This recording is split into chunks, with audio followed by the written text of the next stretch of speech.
বাংলাদেশে বিদেশি কূটনীতিকদের তৎপরতা যেন নির্বাচনী সংস্কৃতির অংশ, কিন্তু ৫ আগস্ট পরবর্তী বাস্তবতায় বেশ কিছু গুরুত্বপূর্ণ পরিবর্তন লক্ষণীয়।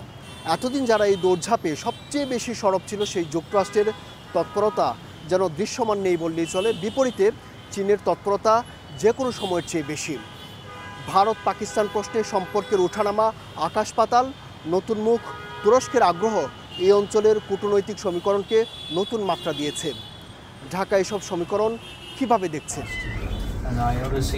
চীনা দূতাবাসের তথ্য মতে ২০২৪ সালের ৫ আগস্টের পর রাষ্ট্রদূত ইয়েন ওয়াও প্রায় ১৪০টির মতো পাবলিক ইভেন্টে অংশ নিয়েছেন। সৌজন্য সাক্ষাৎ করেছেন বিএনপি চেয়ারপারসন বেগম খালেদা জিয়ার সঙ্গে। বেশ কয়েকবার বসেছেন বিএনপি এবং এনসিপির নেতাদের সঙ্গেও। জামায়াত ইসলামীর আমির ডাক্তার শফিকুর রহমান ছাড়াও দলটির শীর্ষ নেতৃত্বের সঙ্গে বৈঠক করেছেন বেশ কয়েকবার। এর বাইরে বাংলাদেশে জাতিসংঘের আবাসিক প্রতিনিধি ও ইউরোপীয় ইউনিয়নের রাষ্ট্রদূতের সঙ্গেও বৈঠক করেছেন তিনি।